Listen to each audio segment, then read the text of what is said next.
स्वागत है आपका लर्नर्स अम्ब्रेला में। पिछले वीडियो में हमने वेक्टर्स के कुछ टाइप्स डिस्कस किए थे।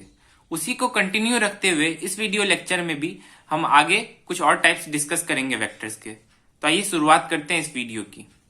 सबसे पहले हम देखेंगे जीरो वेक्टर को।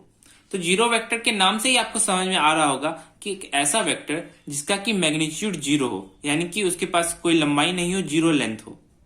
अब ऐसे वेक्टर के पास डायरेक्शन क्या होगी? तो उसके पास कोई पर्टिकुलर डायरेक्शन नहीं होगी, वो किसी भी डायरेक्शन में पॉइंट कर सकता है। आप जिस मर्जी चाहे उस डायरेक्शन में आप उसे पॉइंट करवा सकते हो।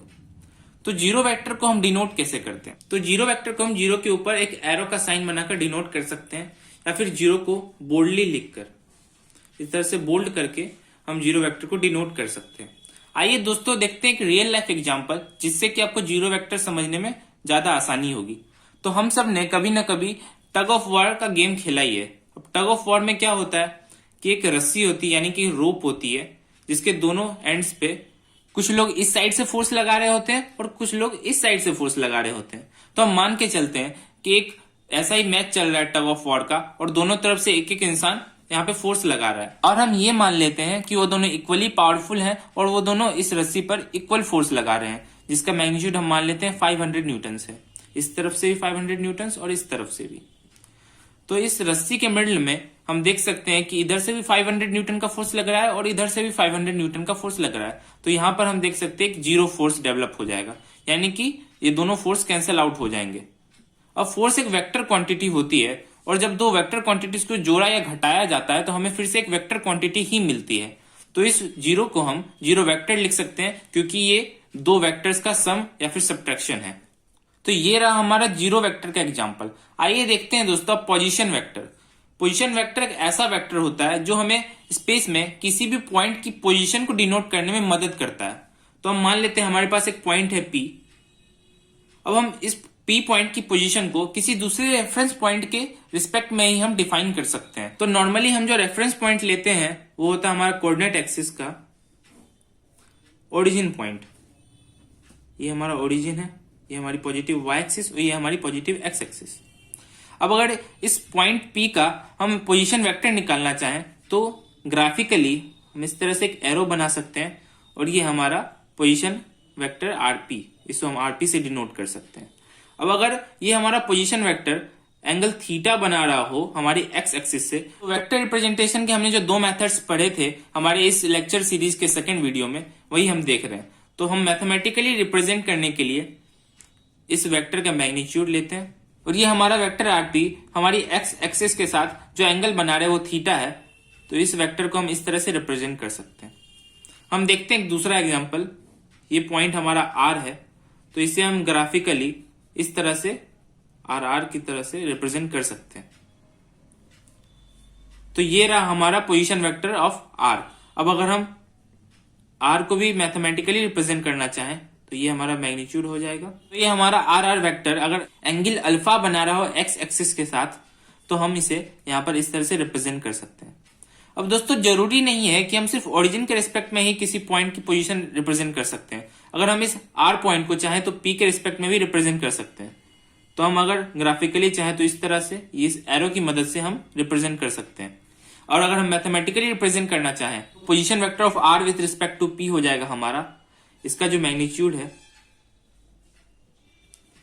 इसको हम कह सकते हैं ये रहा, और ये एंगल जो बना रहा है हमारी x एक्सिस के साथ। तो ये एंगल अगर हम मान लें, ये वाला जो एंगल है ये अगर बीटा है, तो ये बीटा एंगल हमारा, इस तरह से हम इसको रिप्रेजेंट कर सकते हैं। तो ये था हमारा पोजीशन वेक्टर का डेफिनेशन। दोस्तों पोजीशन वेक्टर को और डीपली समझने के लिए आइए देखते हैं एक और एग्जांपल। ये रहा हमारा example. A person starts from origin O and goes 8 km in the east direction. Then he turns 90 degree to his left and goes 6 km. Represent the position vector of his destination both pictorially and mathematically. तो दोस्तों आइए सबसे पहले हम सारे points को plot कर लेते हैं हमारे कोऑर्डिनेट सिस्टम में, ताकि हमको इस क्वेश्चन को समझने में आसानी हो। तो ये रहा हमारा x एक्सिस और ये रहा हमारा y एक्सिस। अब हम नॉर्थ डायरेक्शन को इस डायरेक्शन में लेते हैं और ईस्ट डायरेक्शन को इस डायरेक्शन में लेते हैं। ये रहा हमारा ओरिजिन। हमें क्वेश्चन में कहा गया है कि 8 किलोमीटर हमारा पर्सन ओरिजिन से स्टार्ट होता है और ईस्ट डायरेक्शन में यानी कि पॉजिटिव एक्स एक्सिस के डायरेक्शन में जाता है। तो ये रहा हमारा 8 किलोमीटर्स। अब लेफ्ट साइड टर्न होने का मतलब ये पर्सन इस डायरेक्शन में मूव करेगा, तो इस तरह से ये 6 किलोमीटर्स जाएगा। ये रहा हमारा 6 किलोमीटर, ये हुआ। तो दोस्तों ये रहा हमारा फाइनल पॉइंट। हमें इसी पॉइंट, अब अगर हम इसको नाम दे दें P, इसी P पॉइंट का हमें निकालना है पोजीशन वेक्टर। यहाँ पे हमें कोई रेफरेंस पॉइंट नहीं दिया गया है, तो हम हमारे ओरिजिन को ही रेफरेंस पॉइंट मानकर इस P का पोजीशन वेक्टर निकालेंगे। तो अगर हम ग्राफिकली रिप्रेजेंट करना चाहें तो इस मेथड से हम इस तरह से कर सकते हैं। ये हमारा हो गया। और अगर हम इसका मैग्नीट्यूड निकालना चाहें तो ये एक हमारा राइट एंगल ट्राइंगल है और पाइथागोरस थ्योरम से ये हमारा इसका मैग्नीट्यूड आ जाएगा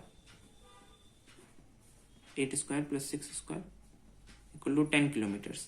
तो इसका मैग्नीट्यूड हम यहाँ पे लिख सकते हैं 10 किलोमीटर्स, है ना। तो दोस्तों अब अगर हम इसको मैथमेटिकली रिप्रेजेंट करना चाहें तो हमने कुछ ट्रिग्नोमेट्रिक रेशियोज पढ़े हैं। तो अगर हम मान लेते हैं ये हमारा थीटा एंगल है, तो अगर हम साइन थीटा निकालने की कोशिश करें, साइन थीटा, तो यहाँ पर इस केस में हो जाएगा 6/10। ये होता है P/H यानी कि परपेंडिकुलर अपॉन हाइपोटेनस। तो ये हो गया 6/10। इसको हम लिख सकते हैं 3/5। तो दोस्तों शायद आपको पता हो साइन थीटा की वैल्यू अगर 3/5 होती है तो हमारी थीटा की वैल्यू 37 डिग्रीज होती है। तो मैथमेटिकली हम इस पोजीशन वेक्टर को RP equal to magnitude of RP क्या है हमारा 10 है, और एंगल जो है वो 37 डिग्री है हमारे एक्स एक्सिस के साथ, ये 37 डिग्रीज है। तो हमने इसको मैथमेटिकली भी रिप्रेजेंट कर दिया। दोस्तों यहाँ पर एक और कॉन्सेप्ट है जिसको आप समझ सकते हो। आपने डिस्प्लेसमेंट के बारे में सुना होगा। तो डिस्प्लेसमेंट का डेफिनेशन होता है शॉर्टेस्ट पाथ बिटवीन 2 पॉइंट्स।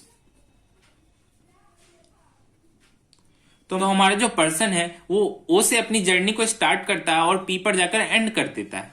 तो हमारा डिस्प्लेसमेंट वेक्टर यहाँ OP होगा, ये हमारा डिस्प्लेसमेंट वेक्टर भी होगा, जिसको कि हमने यहाँ पर ग्राफिकली और मैथमेटिकली दोनों तरह से रिप्रेजेंट कर लिया है।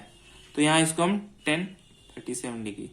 तो दोस्तों ये हमारा डिस्प्लेसमेंट वेक्टर भी होगा, हमारा ओपी वेक्टर जो है इसको ही हम डिस्प्लेसमेंट वेक्टर कहेंगे। दोस्तों आने वाले चैप्टर काइनेमेटिक्स में डिस्प्लेसमेंट वेक्टर का काफी अहम रोल है, तो इसे आपको ध्यान में रखना चाहिए, आपको काफी आसानी होगी।